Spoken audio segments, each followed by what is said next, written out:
Hola, bienvenidos a La Vida Today con Fabiola Kramsky y María Esteves. Un espacio repleto de ideas para que veas el vaso medio lleno. Es cuestión de perspectiva.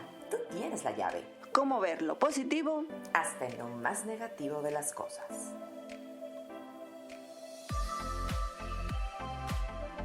Bueno, pues es justamente eso lo que queremos, es buscar lo positivo en donde sea. Y es que con la situación actual parece que hay poco de qué alegrarnos, a veces nada, ¿no? Se cumple una semana más de encierro, seguimos con el distanciamiento social, los contagios van en aumento en algunos lugares del planeta, enciendes las noticias y de plano mejor apagas las noticias. En fin, es una situación difícil, es muy difícil encontrar la buena cara en esta pandemia. Pero, ahí viene el pero, la verdad es que siempre hay historias que resaltan, por positivas que son, que nos dan un poco de frescura, alivio, fuerza, de alguna manera, en algún lugar, para recargarnos un poco las pilas. María, ¿cómo estás? Uno se agarra de donde pueda, pero a seguir adelante. Hola, Fabiola, la verdad sí, la verdad es que las noticias nos abruman, pero siempre es importante buscarle ese lado positivo a la vida para no dejar que las nubes se te metan en la cabeza y en la vida, ¿no? Claro, y de hecho tú eres prueba fehaciente. Entiendo que en tu familia hubo no uno ni dos, sino varios casos de COVID, pero Sí. ¿cómo han resuelto la situación? ¿Cómo siguen? Bueno, mi hermano, mi cuñada y mis sobrinas, que por la parte española están todos bien, ya lo superaron rápidamente, la verdad es que fueron cayendo uno detrás de otro. Primero fue mi sobrina mayor, que tiene 18 años, a los 4 o 5 días cayó su madre, a los 4 o 5 días su hermana, y después mi hermano y después mi cuñada, porque son dos familias separadas. Y entonces realmente todos estuvieron enfermos como 2 semanas y lo superaron. Y luego en México, por parte de Jorge, mi marido, un sobrino de 40 años ha estado ingresado en el hospital hasta antes de ayer. Uh-huh. Y estuvo con respirador y ha estado 10 días bastante grave, hasta el punto de que no sabíamos si lo podía superar o no. Pero afortunadamente las noticias hoy son buenas y ahí va. O sea, te puedo decir que ahí va. Hasta eso, con esta enfermedad, uno no está 100% convencido de que ya todo se ha superado, la verdad. Totalmente. Y de hecho, bueno, felicidades por todos los que ya se lograron recuperar. Y de verdad que eso es lo que tú dices, ¿no? Es angustiante estas situaciones a veces de terror, sobre todo si tienes a tantos familiares que pues están pasando mal con este virus, del que muchas veces no sabemos si la gente se recupera. Eso es lo que aterroriza, y no sabemos a veces si nosotros somos portadores, porque pues a veces es asintomático, ¿no? Aquí estamos sí cuidándonos para estar saludables, y lo que muchos tenemos en la mente es cómo evitar contagiarnos del COVID. ¿Te imaginas contraer el virus? O sea, ¿te ha cruzado a ti específicamente por la mente qué harías si tú te enfermaras? Bueno, sí, a mí todo el tiempo, pero de hecho, si yo tengo alergia, por ejemplo, y estoy paseando al perro y estornudo, puedo ver alrededor mío la cara de terror. Sí. Cuando yo estornudo, o sea, de verdad, es algo increíble que un estornudo pueda provocar semejante reacción entre la gente que te ve paseando por la calle. Y voy con mascarilla porque soy muy consciente de que tengo alergia y que la gente se va a asustar. Se va a panicar, absolutamente, absolutamente. Y de hecho, justamente por eso hoy tenemos dos invitados. Vamos a ir con la primera. Ella es Denise Kusher. Es buena amiga de un super network en Tijuana, México. Denise, muchas gracias por estar con nosotros y por compartir tu experiencia con el COVID-19. Tú y tu esposo Juan ya la pasaron, y la pasaron feo por eso. Esto fue más o menos en marzo, cuando iniciaba el aislamiento y las nuevas medidas de social distancing. Y antes sabíamos todavía menos del virus que hoy, de cómo se contagia, de qué hacer con si ya caes con él, ¿no? En cama, en la casa. Gracias por estar con nosotros. ¿Y cómo supiste que era COVID, que no era un resfriado, que no era una tos, que no era una tos fuerte? Hola, ¿cómo están? Primero que nada, muchas gracias por invitarme a su programa. Pues yo me enteré que fue COVID precisamente porque mi esposo empezó a tener síntomas, empezó a tener tos. Yo ya había tenido unos días antes, más o menos por las mismas fechas, un poco de temperatura, pero realmente no hice mucho caso porque, pues no, antes, como fuimos de los primeros casos que nos enfermamos, nunca nos imaginamos que lo íbamos a tener. Empecé con un poquito de temperatura, la verdad no fue tanto. Se me fue el olfato, eso fue un síntoma muy importante. ¿Te dio miedo cuando lo perdiste? ¿Tú dijiste a lo mejor sí es o todavía no? Sí me dio miedo, pero no pensé realmente que fuera. Casualmente, unas semanas antes me había enterado que estoy embarazada. Entonces yo empecé a confundir los síntomas, empecé a tener muchas náuseas que también dan con el COVID, pero pues también con el embarazo, entonces no sabía yo bien. Pero al ver a mi esposo que empezó con tos, también se le fue el olfato, se le fue el sentido del gusto, entonces empecé a sospechar y dije, bueno, capaz que sí es COVID. Resultó que pues los dos sí tuvimos. Afortunadamente no me dio tan fuerte, fue bastante manejable en la casa. Él no podía respirar, lo llevé a varios hospitales, el cual pues fue muy complicado porque están saturadísimos, no había ya camas en ninguno de los hospitales. ¿Cómo fue literalmente cuando llegas con tu esposo que no puede respirar y te dice, sabes que de plano, llévame al hospital, y tú vas manejando y él se va ahogando mientras tú vas conduciendo? ¿Cómo fue esa llegada al primer hospital? Mira, fue muy, muy complicado porque pensamos que la recuperación ya iba a ser totalmente en casa, pero algo bien importante que quiero mencionar es que el COVID es muy impredecible. Puede uno estar bien y de repente a los 3 días se empeora. Es como estar muy alertas de que cada día puede ser diferente. Él estaba bien y a los 3 días empeoró, me lo llevé al hospital, no podía respirar. Es muy frustrante ver que es la emergencia de que tienes que internarte, pero pues te dicen, sí, tu oxigenación está muy baja, pero no hay lugar en ese hospital. Recorrimos otro y otro y otro hasta que terminamos en la casa de regreso y pues se trató acá con unos inhaladores, los cuales le funcionaron bastante bien.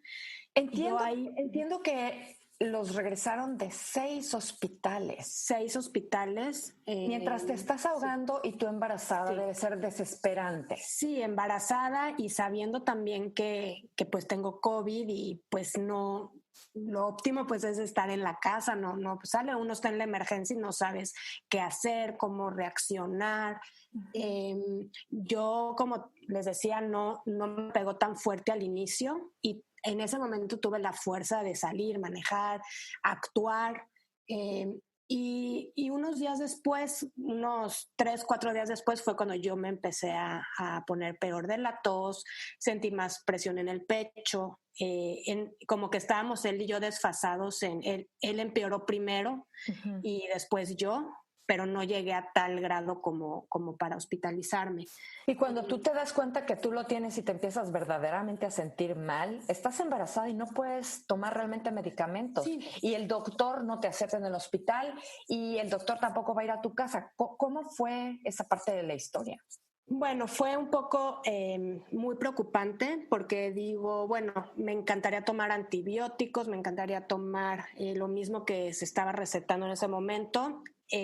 No tomé al inicio nada porque, bueno, de igual forma no estaba yo tan grave, pero sí finalmente tomé un antibiótico que fue lo único que me pudieron dar en el embarazo y que no había ningún riesgo. Uh-huh. Por suerte me funcionó bien, el embarazo continuó bien y todo. Algo muy importante es que cuando uno está en la casa es bien complicado y a la vez es bien importante saber los cuidados que se tienen que tener. Aunque 2 personas estén enfermas juntas, tiene uno igual, ¿no? Que tener todos los cuidados, cubrebocas, esta parte de pues aislarse, ¿no? Cada quien en un cuarto diferente, no mezclar pues los cubiertos, los platos, las sábanas, las toallas, estar así como uno se cuida si sale uno al súper o lo mínimo necesario que se tenga que salir, ese mismo cuidado se debe de tener en la casa pues con la persona, ¿no? Y me imagino si una persona vive sola, pues es mucho más complicado que nadie puede venir a darte ningún tipo de apoyo. Esa parte creo que es muy difícil. Pero poco a poco pues nos fuimos recuperando. Y fueron aproximadamente unas 3 semanas que estuvimos mal y poco a poco empieza uno a tener menos tos, de estar, pues básicamente él no se podía casi ni levantar.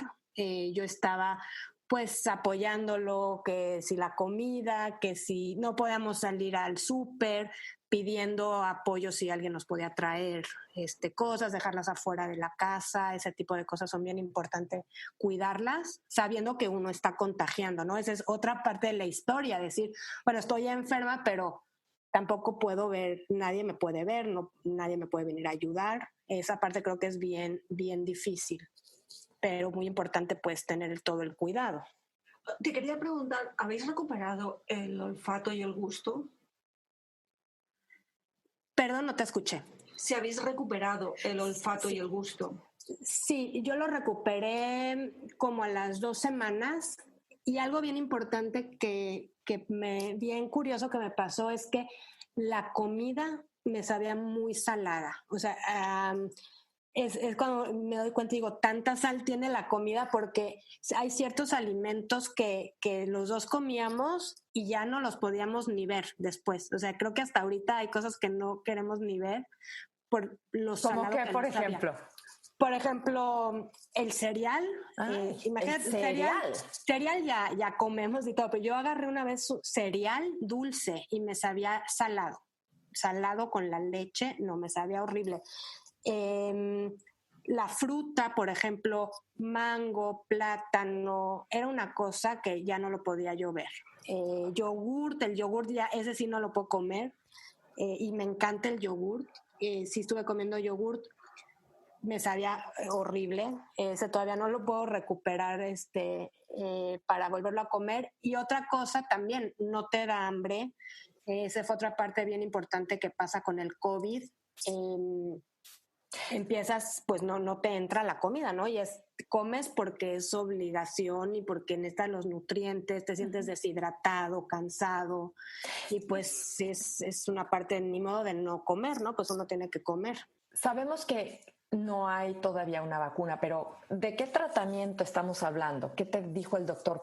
¿Qué te pudo haber ayudado en tal caso, si hubo algo? Sí, mira, a mí esto fue como mucha casualidad, que me ayudó mucho. Yo por el embarazo me habían recetado aspirina Protect.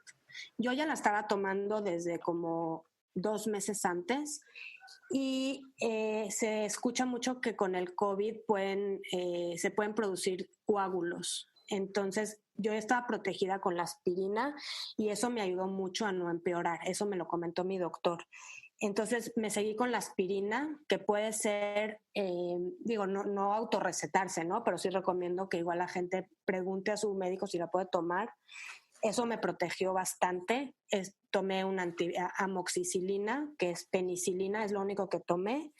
¿Y puedes tomar penicilina estando embarazada? Sí. ¿No te dio miedo? Me dio muchísimo miedo. Investigué, leí, le pregunté a todos los doctores de todas las especialidades. Resulta que es el único antibiótico que sí se puede, hay otros en el embarazo que sí se pueden, pero el que más se puede y más amigable, digamos, es la penicilina, que no es lo que recetan para el COVID, pero fue una situación de, toma algún antibiótico. Con el COVID lo que sucede es que se bajan tanto las defensas que entra la bacteria y da neumonía.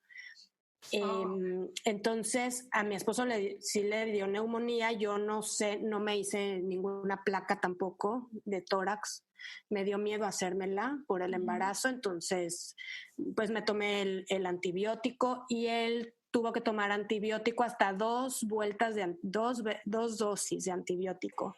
¿El doctor les dice que pueden volverse a enfermar o cuál es el pronóstico a partir de ahora? Pues mira, hay muchas opiniones. Muchos dicen que se generan anticuerpos y que es muy, muy difícil que te vuelvas a contagiar. He escuchado casos que sí les vuelve a dar. Se supone que si tienes las defensas muy bajas o gente que tiene alguna condición, el sistema inmunológico esté bajo, sí podría volver a dar. según los estudios que nos hicieron, Claro. es difícil que nos vuelva a dar,